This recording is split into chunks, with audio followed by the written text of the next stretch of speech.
महाराज जी की, श्री प्राणनाथ प्यारे की, श्री बैजराज महारानी साहिबा की, श्री कृष्ण कन्हैया लाल की, तीनोंपुरी धाम की, श्री छत्रसाल महाराज की, परमहंस श्री चरणदास महाराज की, परमहंस श्री रामरतन दास महाराज की, परमहंस श्री बाबा दयाराम साहेब की, समस्त सुंदर साथ की, श्री प्राणनाथ प्यारे की।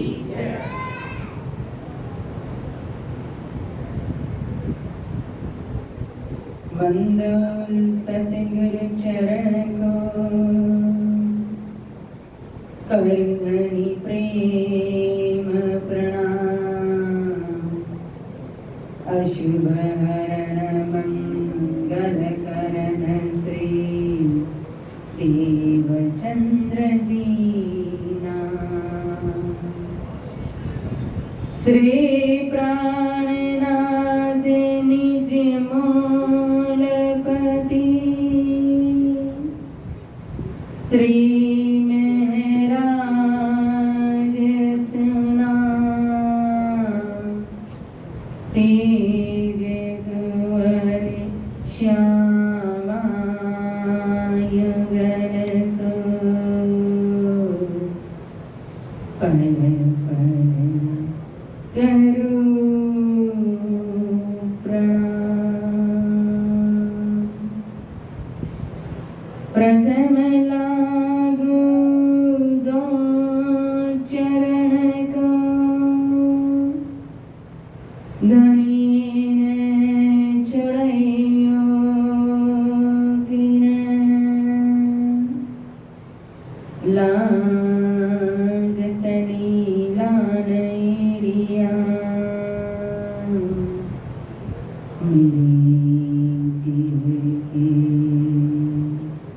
ये जीवन,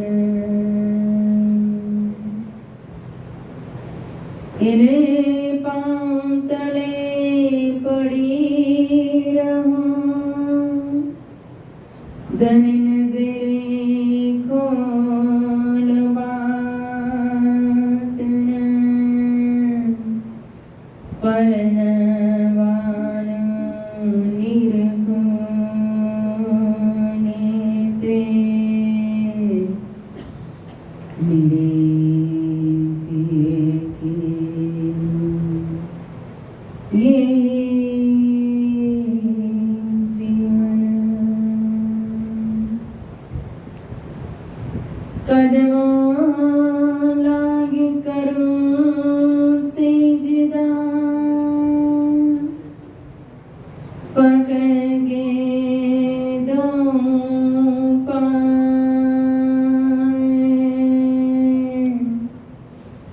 हुक्म करत हैं माशिक़े,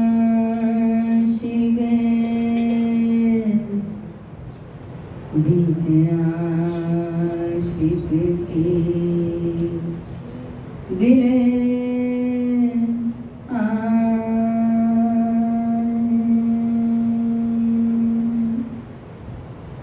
बीच आशिक के दिल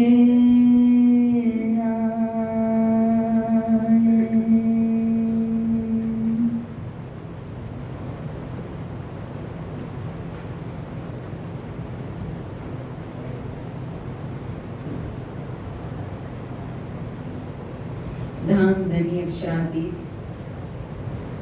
श्री राज सी ठकुरानी जी, श्री कृष्ण प्रणामी मंदिर हकीकत नगर दिल्ली, और यहाँ की ये प्रथम रविवार की यह मासिक गोष्ठी, जिसमें परम आदरणीय परम सम्माननीय हमारे पुजारी जी महाराज ओम प्रकाश जी, परम आदरणीय श्री प्रकाश जी, परम सम्माननीय श्री, आपका नाम क्या है? धामधनी जी। अरे वाह, क्या नाम है। और हमारे श्री नंदा जी, समस्त हमारे यहाँ के ट्रस्ट के न्यासीगण, प्रधान जी कहो, गुलशन चुग जी, एवं चंदर मेहता जी, समस्त ट्रस्ट के सदस्यगण, समस्त सुंदर साथ जी, आप सभी के चरणों में प्रेम प्रणाम। प्यारे सुंदर साथ जी, हमारा निजानंद संप्रदाय श्री कृष्ण प्रणामी धर्म, और इस धर्म के अंदर का धन जो है वो हमारा तारतम सागर है, श्रीमुख वाणी।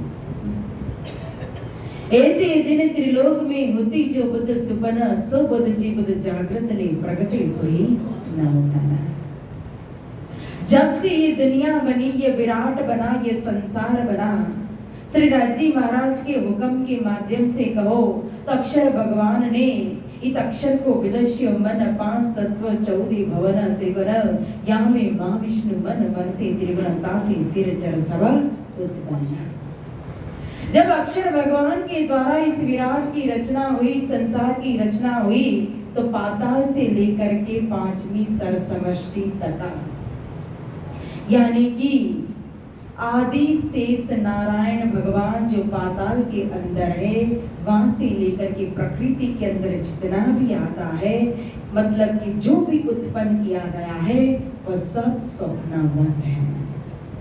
तो ये अक्षर भगवान के स्वप्न के अंदर कहो इस दुनिया का विस्तार हुआ, और जब से दुनिया है तो इस दुनिया को संतुलन करने के लिए धर्म भी है, और धर्म के अंदर कहो मनुष्य को चलाने के लिए विभिन्न शैली के अंदर, विभिन्न ग्रंथों के रूप में ज्ञान भी इस संसार के अंदर आया। वेद दिया, शास्त्र दिए, पुराण दिए,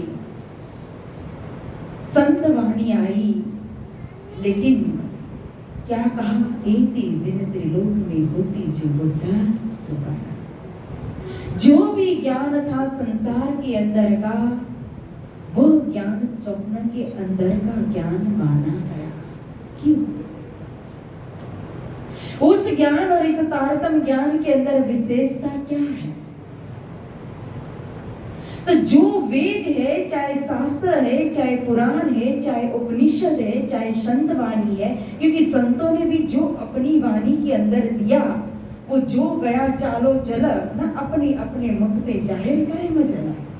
जहां तक जिनकी पहुंच थी, अब कबीर साहब की पहुंच जहां तक की थी वहां तक की वाणी उन्होंने दी, संत तुलसीदास जी की जहां तक की पहुंच थी वहां तक की वाणी उन्होंने दी ना, वल्लभाचार्य जी की पहुंच जहां तक की थी वहां तक की वाणी उन्होंने दी।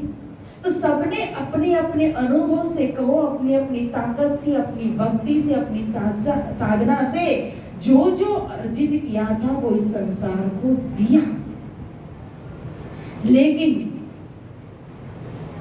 जो भी खोजी पुरुष थे, या ऋषि महर्षि कहो, या साधनशील संत कहो, साधु कहो, उनकी पहुंच कहो तो कभी भी अक्षरातीत तक पहुंची ही नहीं थी। क्यों? क्योंकि जो जहां से आएगा उसकी पहुंच वहां तक ही होगी। तो अक्षरातीत जिसको हम परम धाम कहते हैं, जो दिव्य रसालय धाम है, जो प्रेम की भूमिका है, उस परम धाम से अगर कोई इस दुनिया के अंदर सबसे पहले आए तो व्रजमंडल के अंदर, द्वापर युग के अंदर स्वयं वही मिलमिला में विराजमान स्वरूप श्री कृष्ण प्रकट हुए। 11 वर्ष और 52 दिन की लीला की, और उसके बाद इस संसार के अंदर वहां की साक्षी, वहां की हकीकत और वहां का प्रमाण, वतन को किसी ने जाहिर किया, परमधाम को किसी ने जाहिर किया, उस स्वरूप को किसी ने जाहिर किया, तो चौथे आसमान के अंदर खुदा को दिखाने वाले हुए तो रसूल साहिब मोहम्मद साहिब हुए। और मोहम्मद साहिब जो साक्षी लेकर के आए कि चौथे आसमान के अंदर खुदा है, वही चौथे आसमान से स्वयं फिर रूह अल्लाह आई, धनी श्री देवचंद्र जी के रूप में, सदगुरु महाराज के रूप में, और आकर के वही चौथी आसमान से कहो जो मल मिलावा के अंदर प्रथम भवन के अंदर जो कंचन वर्ण के सिंहासन पर स्वयं जो उत्तम पुरुषोत्तम परमात्मा का स्वरूप जो अक्षरातीत श्री कृष्ण विराजमान है, जिनके दिल के अंदर अनंत अनंत अनंत सागर लहरा रहे, जिनके नख से सिख तक कहो तो कई सागर उमड़ रहे हैं, लेकिन कई सागर मध्य यहाँ हमें दिया, नूर का सागर हमें दिया, शोभा का सागर हमें दिया, कहो तो वह दत्त का सागर दिया, श्रृंगार का सागर दिया, हमें इश्क का सागर दिया, हमें इलम का सागर दिया, हमें निस्बत का सागर दिया, हमें मेहर का सागर दिया। और इन सागरों मध्य भी एक सागर जो इलम का सागर कहा, मधु सागर कहा, तो कहा कि हक दिल से आई एक बूंद देखा, जीने किए कायम धीर जरा। एक बूंद उस इलम के सागर में से, मधु सागर में से, संसार सागर के अंदर आई, इस भव सागर के अंदर आई, और वो एक बूंद बन गई है तारतम सागर 18,000 वाणी कुंजम स्वरूप साहिब। ये जागृत बुद्धि का ज्ञान क्या कर हुआ? स्वप्न की बुद्धि, स्वप्न के अंदर के रचयिता के द्वारा कहो रचना की गई है, जबकि यह जागृत बुद्धि स्वयं जागृत से आई। वितक साहिब के अंदर स्वामी श्री लालदास जी महाराज जी ने बहुत ही सुंदर बात लिखी, इसलिए क्या? सतयुग के बीच भूत तीनों बीच रहे विस्तार, होवे सब में जायरा अखंड ये संसार। अब सतयुग के बीच में तो किसी को लगता है सतयुग मतलब हम 4 युग को जानते हैं, सतयुग, त्रेता, द्वापर और कलयुग। तो हमारी बुद्धि कहो, हमारी गति कहो, हमारी दिशा कहो, हमारी सोच कहो, हमारा विचार कहो, तो उसी दिशा में जाता है कि सतयुग के बीज होता। लेकिन यहाँ वो सतयुग, त्रेता, द्वापर और कलयुग की बात स्वामी श्री लालदास जी महाराज ने नहीं की है। यहाँ सतयुग के बीज बुद्ध मतलब परमधाम की तरफ इंगित करते हैं, परमधाम को दिखा रहे, परमधाम के बीज को दिखा रहे हैं। और क्यों, कैसे, उसका प्रमाण भी नीचे स्वयं उसी चौपाई के अंदर जाहिर कर दिया स्वामी श्री लालदास जी महाराज जी ने कि अखंड ये संसार। अब विचार करो, संसार को अखंड करने की ताकत किस ज्ञान के अंदर है? किस ज्ञान के अंदर है? तो वो सार्थम ज्ञान आया कहां से? हद पार बेहद, बेहद पार अक्षर, अक्षर पार वतन परमधाम से। तो फिर यहाँ सत्युग क्या अर्थ? यह सत्युग त्रेता द्वापर होगा, युग होगा कि वह पूर्णमद पूर्णमिदं पूर्णात् पूर्णमुदच्यते, वो सत्य की भूमिका। सत्युग वे है जो सत्य है, सत्युग वे है जो कभी भी नाश नहीं होता, जो अविचल है, अविनाशी है, जो अखंड है, जो अनादि है। उस सत्युग के बीज बुद्ध की बात की, और वहां का बीज मतलब वही राजी महाराज के दिल के अंदर का जो इलम का सागर, मधु सागर, और उसके अंदर की एक बूंद तारतम, वही है सत्युग का बीज। पहले बीज कुदे हुआ पूरी जहां, बीज की बात की ना स्वामी श्री लालदास जी महाराज जी ने। तो उस बीज का प्रमाण भी स्वयं वाणी के अंदर भी दिया और वितक साहिब के अंदर भी दिया। खासी जान खेड़ी जिमी बोया बीज, कहाँ का बीज बोया? कौन सा बीज इंद्रावती जी के दिल के अंदर बोया था?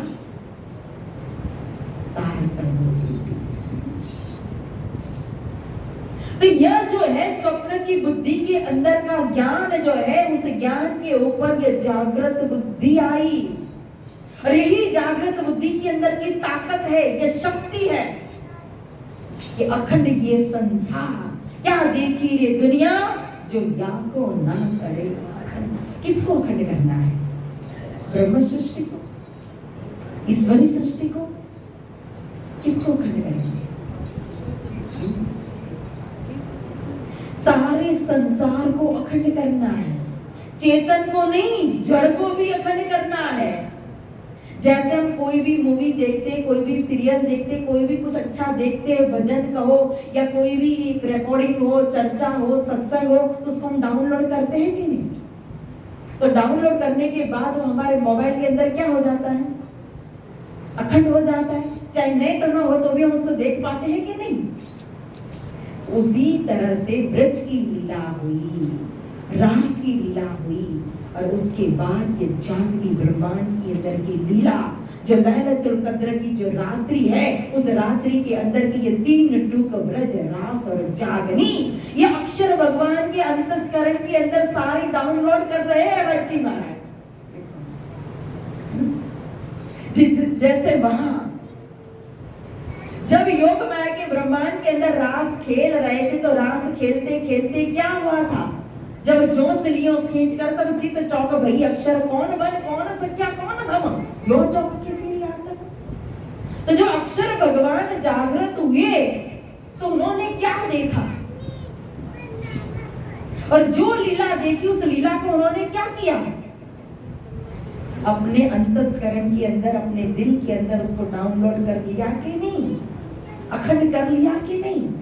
तभी तो वो अखंड व्रज की लीला और अखंड रास की लीला अभी भी निरंतर चल रही है, रास निरंतर चल रहा है, और 11 बरस और 52 दिन की व्रज की लीला अखंड है, अभी भी योग माया के ब्रह्मांड के अंदर है। क्यों? क्योंकि अक्षर भगवान ने उसको डाउनलोड कर लिया है।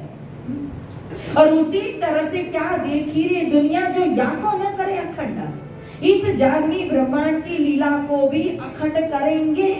कब? जब परम धाम के अंदर जागृत होंगे।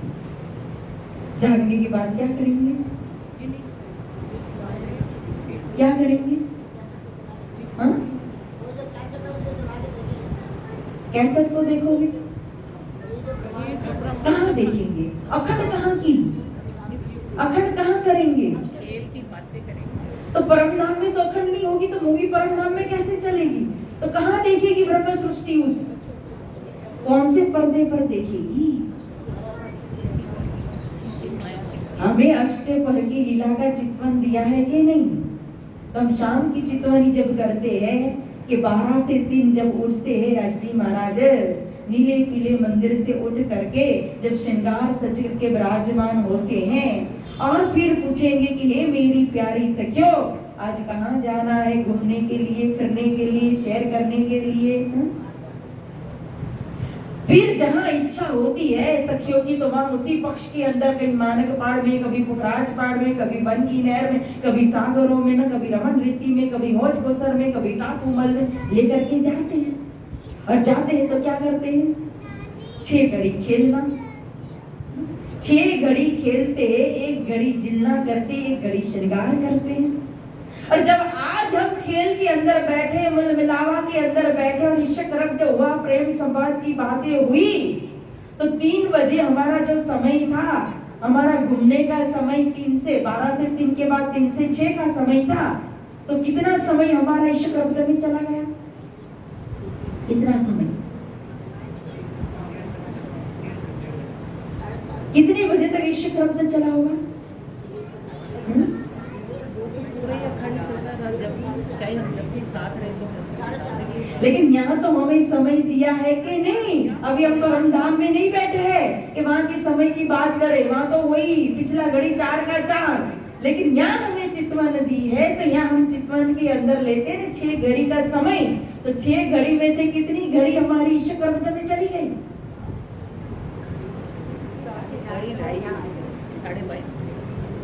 22.5 मिनट की तो 1 घड़ी होती, कितनी घड़ी गई?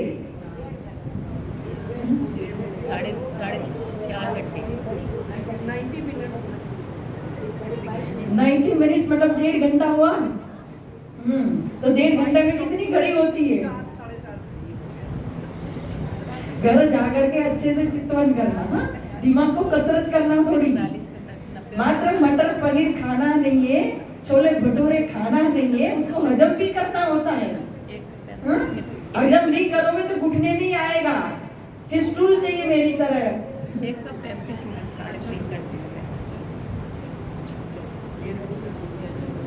4:30 का समय हुआ ना, तो 4:30 बजे तक इश्क रब्द हुआ, और 4:30 बजे जब खेल में उतर गए, तो जब उठ के नहाइए जमुना जी, जब हम उठेंगे तो उठने के बाद भी वही समय होगा कि नहीं 4:30 का? तो 4:30 का समय होगा तो उसके बाद की हमारी लीला क्या होगी? घूमने चलेंगे। 6 घड़ी तो हमारा समय निकल गया, 4 घड़ी निकल गई ना, तो 2 घड़ी बाकी है हमारी घूमने की। तो जो 2 घड़ी घूमने का समय बाकी रहा ना, तो 2 घड़ी में कितनी मिनट हुई?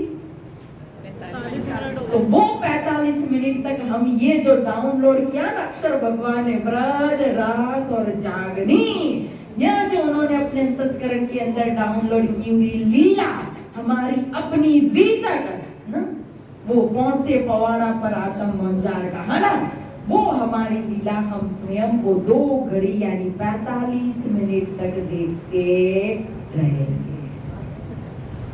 और उस समय जो लालदास जी महाराज जी ने बहुत अच्छा प्रसंग औरंगाबाद की बीतक में रखा था ना, कि मुर्दा क्यों करो उठा, कब्र में से मुर्दा कैसे उठेगा, तो उस प्रसंग के अंदर समझाया, जब यक्षर भगवान उनकी नींद टूटेगी और वो सारी दुनिया को, सारी लीला को, व्रज रास जागनी को, सबको याद करेंगे, तो यह सारा चाहे तीर चर थावर जंगम जड़ चेतन कहो, 84 लाख योनि कहो, सारा विराट, ये तीनों ब्रह्मांड जो है उनकी नजर के अंदर आएगा, वही उनके दिल के अंदर कहो ये सारा कायम हो जाएगा।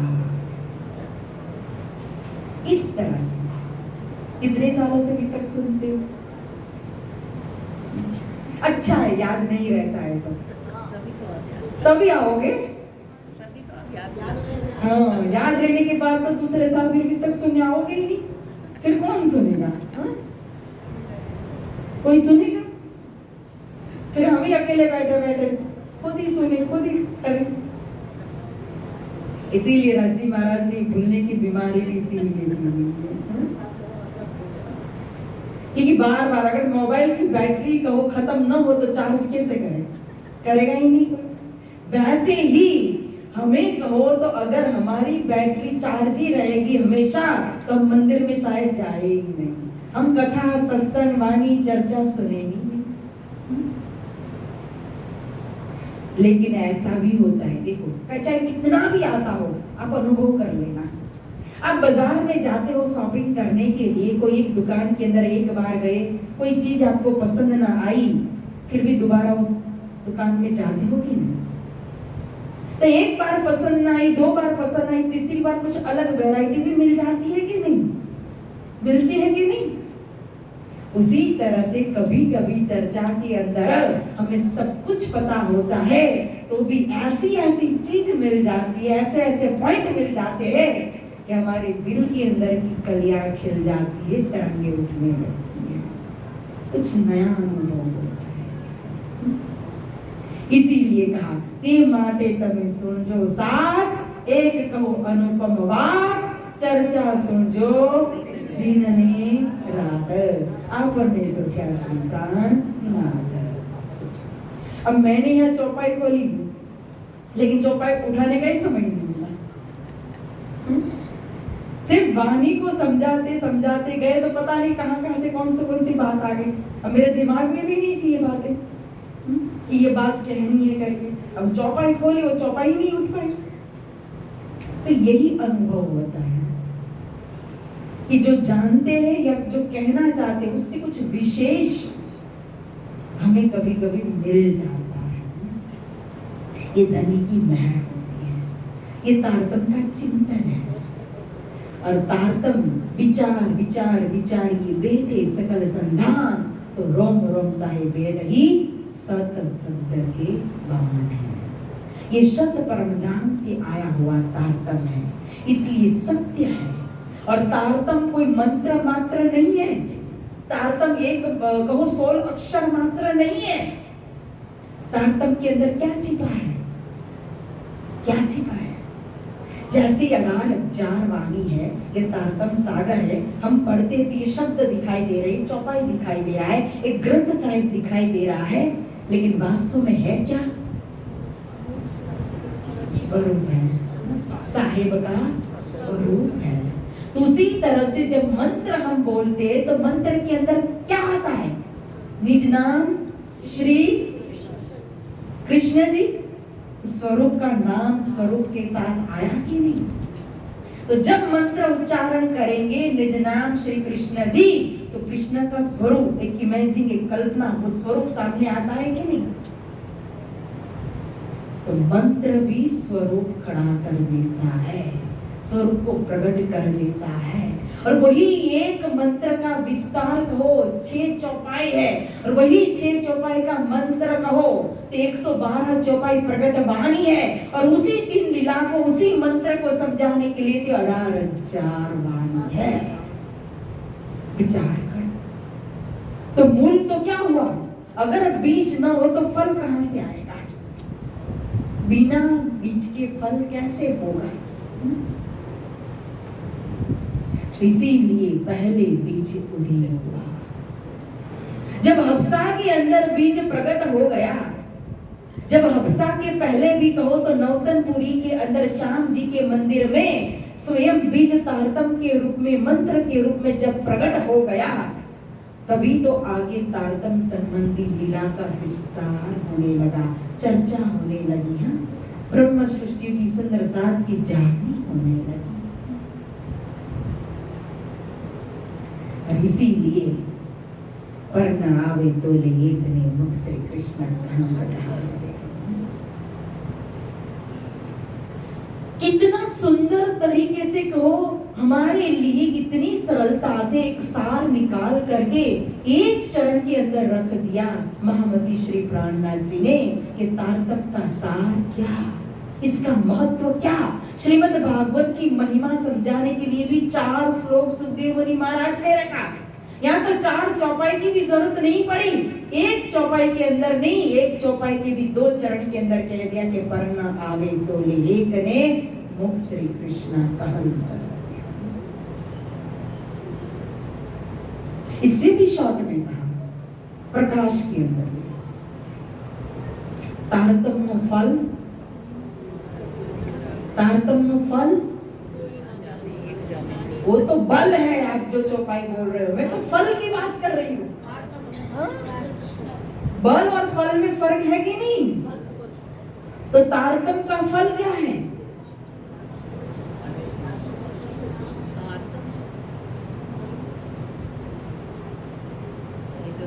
तारतम का फल क्या? पूरे दिन निज नाम का जाप करते हो, वाणी पढ़ते हो, तारतम के ऊपर इतना विश्वास लेकर के चलते हो, और तारतम का फल नहीं पता हमें।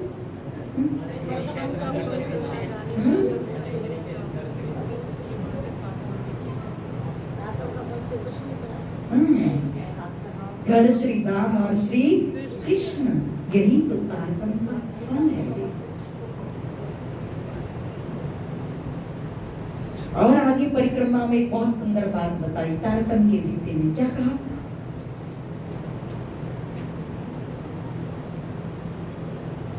तारतम फल जागनी विचार। यह जो 17 चौपाई का हम पाठ करते हैं ना हर पारायण के अंदर, इसके अंदर तारतम का कितना महत्व बता दिया। आपने कभी देखा है? ब्रह्मांड माहे तारतम सार, इन्हें टाड़ो सौनो अंधकार कह दिया। देखो, इस सारे ब्रह्मांड के अंदर, ज्ञान के अंदर अगर कोई सार रूप में है तो दूध भी देखने की जरूरत नहीं है, मक्खन भी देखने की जरूरत नहीं है, सीधा घी निकाल करके दे दिया। इस ब्रह्मांड माहे तारतम सार, इन्हें टाड़ो सौनो अंधकार।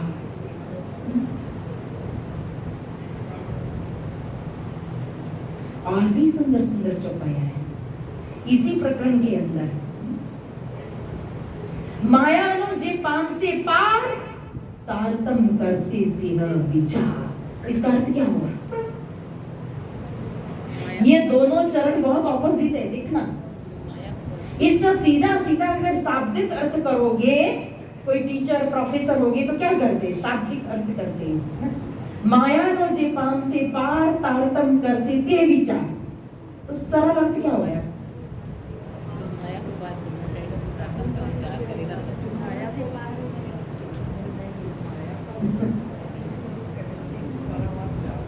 क्या है? नहीं, माया को जो पार करना चाहता है, जो मैंने कहा ना सब वही करेंगे अर्थ। लेकिन वास्तविकता ये नहीं, ये दोनों चरण ऑपोजिट दिए हैं। दूसरा चरण पहले आता है, पहला चरण पीछे आता है। जो तारतम्य के ऊपर विचार करेगा वही माया से पार पाएगा। कितना सीधा है। स्वामी जी तो हमेशा इधर पहले प्रश्न करते फिर उत्तर देते। तो ये संवाद है, जैसे श्रीमद् भागवत के अंदर सुत जी कहे सौनक जी, एक संवाद आता है। यहाँ सदगुरु महाराज प्रश्न कर रहे, इंद्रावती जी जवाब दे रहे हैं। आप ऐसा विचार करो ना, यह जो प्रथम प्रकरण मोजल का प्रकरण है, यह भी एक सवाल जवाब है। कलश ग्रंथ के अंदर वहां जो संवाद हुआ वही संवाद रखा कि नहीं? एक एक जवाब सदगुरु महाराज दे रहे कि नहीं श्याम जी के मंदिर में? उसी तरह से ये भी सवाल जवाब है, जवाब दे रहे हैं। मेरा टाइम पूरा हो गया। अब एक 84 रुपए का पूरा ये प्रकरण चलाइए। आना पड़ेगा शक्ति नगर के लिए। कभी वितक सुनने आओ तो पता चले कि वितक के रहस्य क्या होते हैं। हमें प्रधान जी ने, दोनों प्रधान जी ने कहा था, राइट, एक आधे घंटा आपको चलाना है। 2 मिनट ऊपर हो गए। हाँ, माफी चाहते हैं। 3 घंटे से भजन चाहिए। लेकिन कहने का भाव है कि तारतम्य के ऊपर विचार करो। विचार नहीं करेंगे, चिंतन नहीं करेंगे तो भाव नहीं आ पाएगा। और भाव आ भी गया तो विश्वास और प्रेम में कमी रह जाएगी। और विश्वास और प्रेम को बढ़ाने के लिए हमें चाहिए रज्जी महाराज का चिंतन। क्या दिया है? धन तो धनिये बहुत दिया पर हम न लिया, ऐसी हालत है। हमारे कान अन्य सुनने के लिए चाहते हैं, लेकिन चर्चा में हमें कंटाला आता है। दूसरी जगह घूमने में हमारे पैर दर्द नहीं होते, मंदिर जाने में टाइम देखना पड़ता है। इसीलिए माया नो जे पांग से बार तारतम कर से विचार याद रखना। जो तारतम के ऊपर विचार करेगा वही माया से पार पा सकेगा। और इसी के साथ इस वाणी को यहाँ विराम देते हैं। और गोष्ठी देने वाले हमारे जो दाता है, सेवा भावी परम सम्मान्य श्री किरण चराया जी, उनके परिवार को बहुत बहुत परमहंस श्री चरणदास महाराज जी की शुभकामना। हमेशा रज्जी महाराज की मेहर उनके ऊपर बरसती रहे और हम सब सुंदर साथ को भी लाभ मिला इस गोष्ठी के माध्यम से। मंदिर आने का, दर्शन करने का, भजन गाने का, भजन सुनने का, चर्चा करने का, चर्चा सुनने का ना, आरती के दर्शन, भोग, लंगर, प्रसाद, ये सब कुछ लाभ तो हमें ही मिला ना। इसलिए धाम धनी का बहुत बहुत शुक्राना। हम सब के ऊपर विराट जी महाराज की, परमहंस महाराज जी की मेहर हमेशा बरसती रहे।